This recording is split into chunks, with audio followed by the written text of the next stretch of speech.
Good morning, students. Let us solve one numerical problem based on calculation of work done by variable force. Yesterday we have done how to calculate work done by variable force. Definite integral of fx dx from initial position xi to final position xf gives us work done by variable force. Now let us solve one problem. Meaning of integration and integral we'll understand later, but we'll have the concept of work done by a force with the help of a graph. Work done by a force over a displacement with the help of a graph, that is area under force versus displacement graph gives us the work done. Okay. A woman pushes a trunk on a railway platform. A woman is pushing a trunk on a railway platform which has rough surface. The railway platform is having a very rough surface. She applies a force of 100 Newton over a distance of 10 meter. For first 10 meter distance, she is applying 100 Newton of force.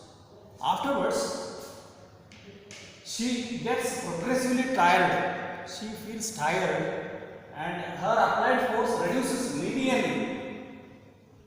Her applied force reduces linearly with distance to about 50 Newton. So earlier her force of application was 100 Newton.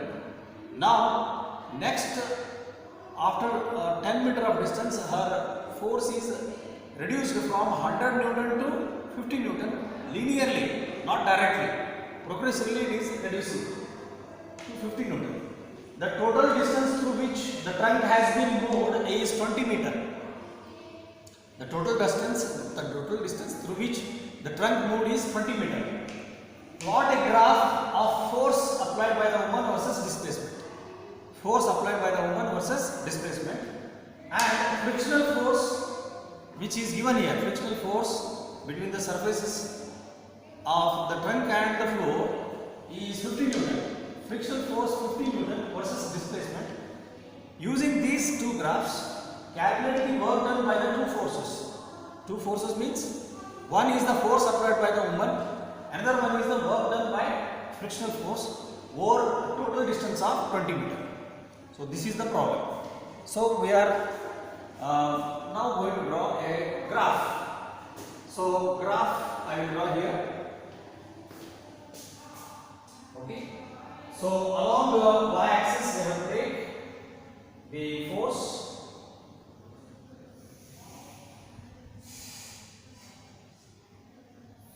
Take force along y-axis.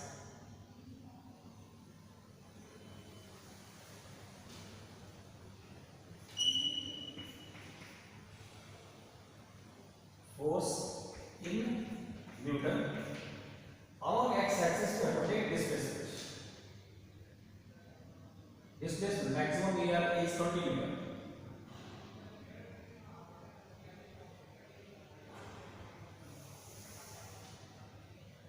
Maximum displacement here is 20 meter.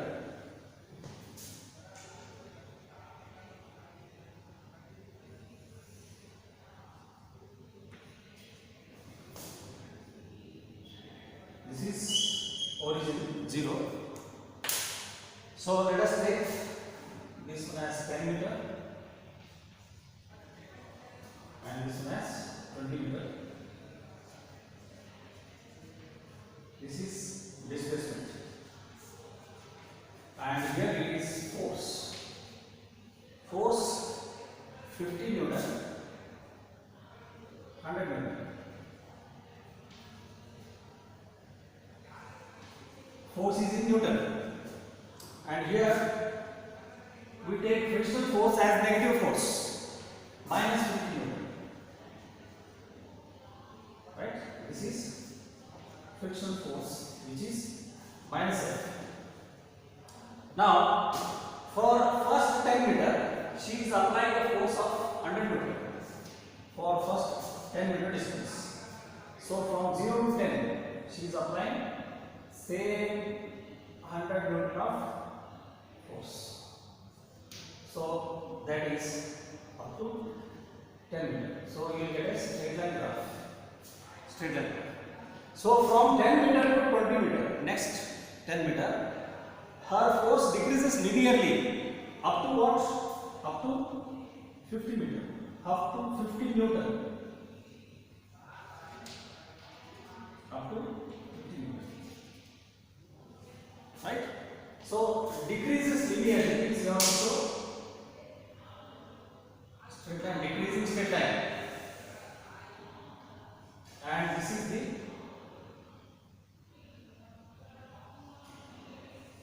parallel line. Yes.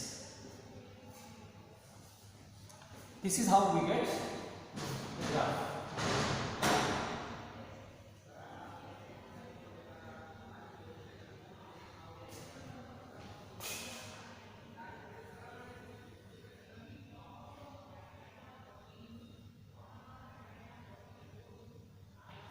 Okay. This is the force applied by woman.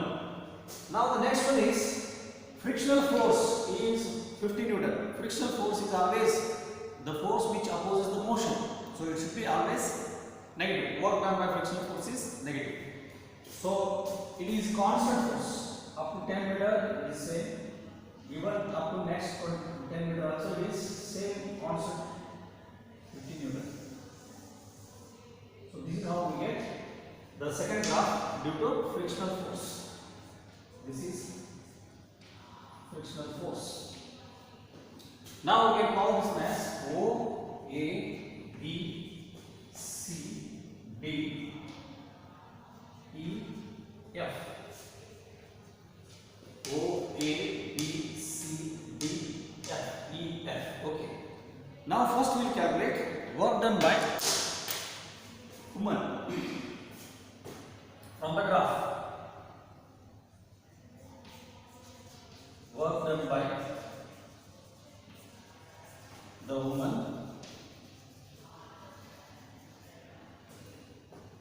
First we calculate work done by the woman using the graph.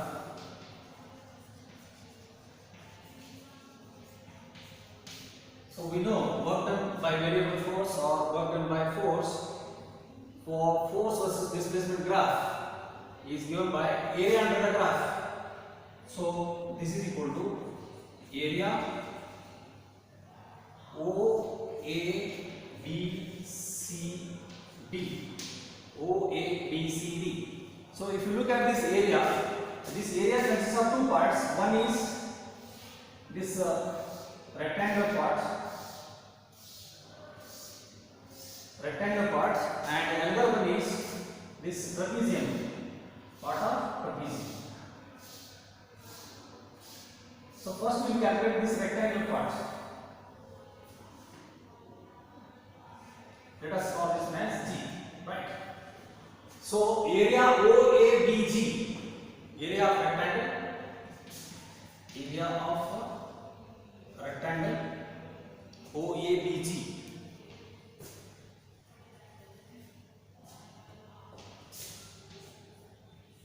OABG plus area of trapezium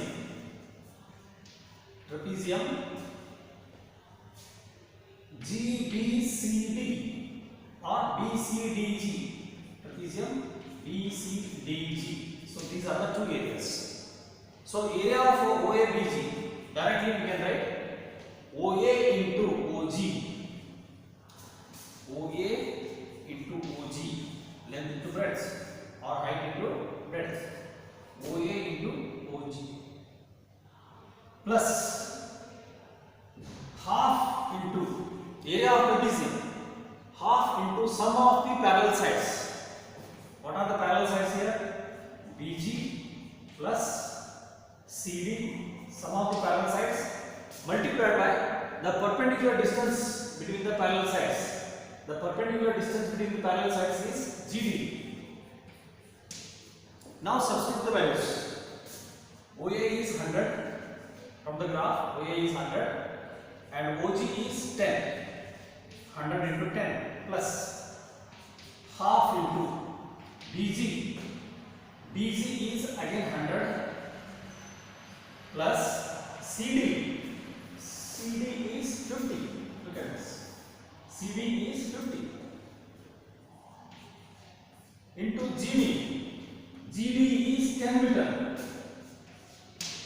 10 meter. So this gives us 1000 plus 2 ones are 2 fives are, you can cancel.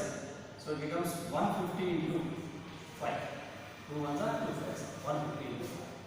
So thus it becomes 1000 plus 750. 15 fives are 750. 1750 joule. 1750 joule. This is the work done by woman. Work done by woman. Now second one. Work done by friction. Work done by friction. Again from the graph, work done by friction is the area of ODEF, area of rectangle.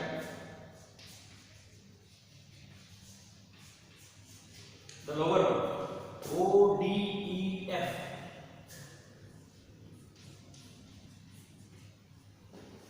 Here the friction is taken negative because it is always opposing force. It is always in the opposing direction of applied force. Therefore, it is taken negative force. So, area of ODEF gives us minus 50. Directly get length into breadth. Minus 50 into 20. Thus, it becomes minus 1000 joules. So minus 1000 joules. So this is how we calculate the work done by woman by applying her force and work done by frictional force. So this is how one can calculate. Means the total work done by woman is sum of these two, 1750 plus 1000, because she has to do the work against friction also. So 1750 plus 1000. So it becomes 2750 is the total work done by her applied force and work done against the friction.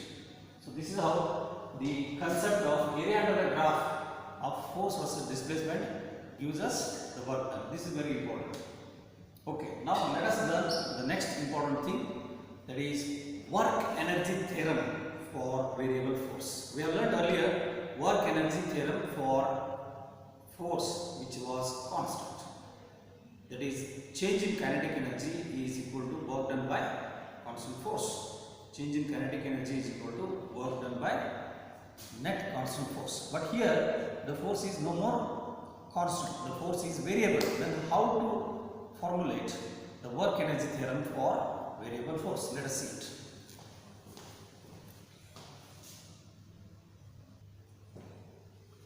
Okay, we know that kinetic energy of a moving body is given by half mv square. If m is the mass of the body and v is the velocity with which the body is moving, then kinetic energy of that moving body is half mv square.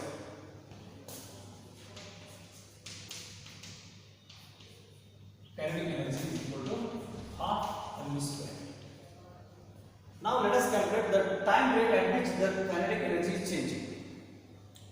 If there is a variable force acting on a moving body, then the body will keep on changing its velocity because of applied force.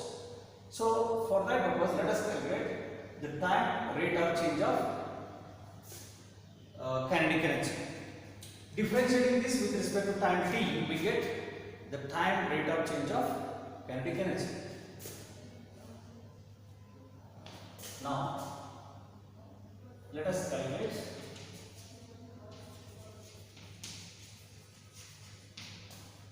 time rate of change of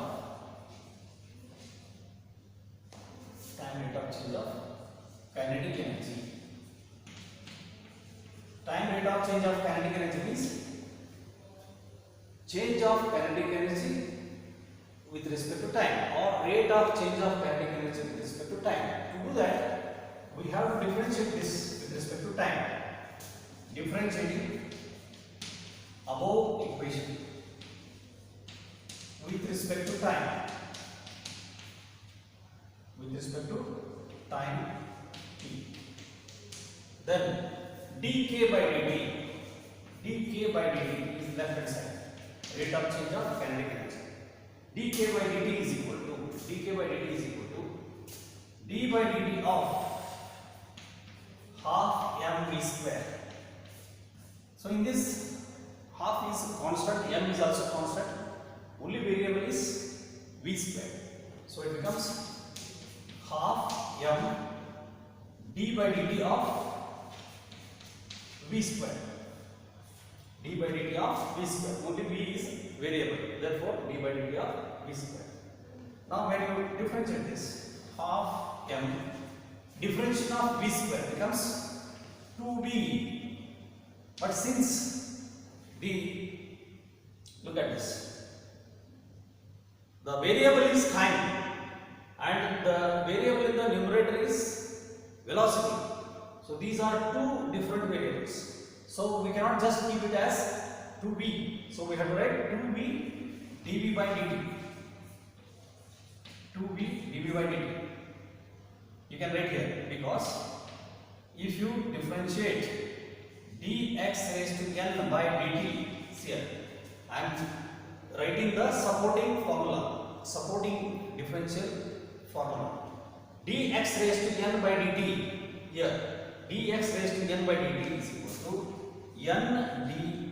nx raised to n minus 1 into, since the variables are different here, the variable in the numerator is x and in the denominator is time, therefore we have to differentiate once again. dx by dt, we have to differentiate x once again.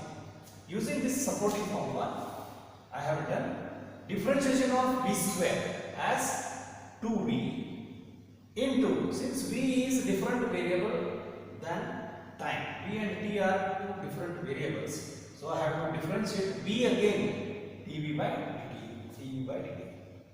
Okay, now 2 cancels. Once 2 cancels, now I can write same dk by dt as dk by dt is equal to, look at this, m into dv by dt I will write first, because I know what is dv by dt, rate of change of velocity is acceleration, so I can write in the next step as acceleration, m dv by dt into v, this v I am writing here. So this becomes m into a into v. What is ma? Using Newton's second law, ma is force. Using Newton's second law, mass into acceleration is force. Therefore, dk by dt becomes equal to force, and I will write v as dx by dt. V as dx by dt, because I know what is v. V is rate of change of position. Using this v, I am substituting v as dx by dt. So dk by dt is equal to f dx by dt. Now we can cancel dt on both sides. Dt is common on both sides, so we can cancel dt on both sides. So on cancelling dt on both sides, finally we get dk equal to f dx. For small change in kinetic energy, the small change in kinetic energy is due to small amount of work done by the force. Look at this, how do we read it? Small change of kinetic energy during the movement of the body is equal to small amount of work done on it by the force F dx. Now we want to calculate total kinetic energy from initial position xi to final position xi. So to calculate total kinetic energy,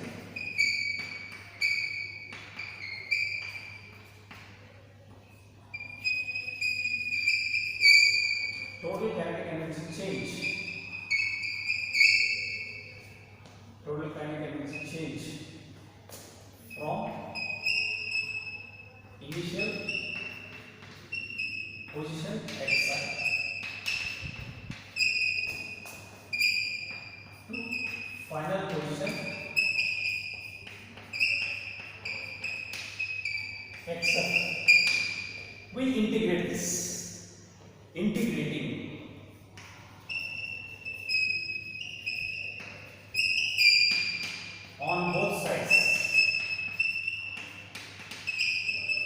integrating on both sides between the limit xi and xi as we have done earlier. So integrating, see here, this is the symbol for integration. Integrating dk between xi to xf is equal to integration of f dx between xi to xf. So integration of dk, you are going to learn that it is going to result as k. K between the limit xf and xi. So I will write left hand side. Integration of dk gives you, integration of dk means if you integrate from initial position to final position, we get total kinetic energy between initial position to final position. If I write total kinetic energy as k between initial position to final position, then I will write k with a square bracket from initial position xi at the lower limit and final position xf as the upper limit. This becomes equal to integration of f dx between xi to xf. Now you write what is first upper limit. xf is called as upper limit. What is kinetic energy at upper limit? We know that it is kf. So this is the procedure. Minus, next step is minus. What is kinetic energy at the initial position? Ki. So kf minus ki is equal to f dx. This is work done by work energy theorem for variable force. So right hand side gives us work done by variable force. So right side is work done by variable force. And what is left hand side? Change in kinetic energy. So kf minus ki can be written as delta k, change in kinetic energy. So change in kinetic energy. So change in kinetic energy is again equal to work done by variable force. This is work energy theorem for variable force. This is work energy theorem for variable force. In the next video, in the next session, we will solve several problems based on this so that you will understand the meaning of work energy theorem by variable force, and we will discuss what is the meaning of integration by solving some problems. As we have discussed for differentiation using one particular formula, differentiation of x raised to n equal to n into x raised to n minus 1. On the same line, we will discuss what is integration. Integration is just a reverse process of differentiation. We will discuss a standard formula, and once we apply that standard formula, the solution of the problems becomes simple. Okay. Thank you. Have a nice day. Bye.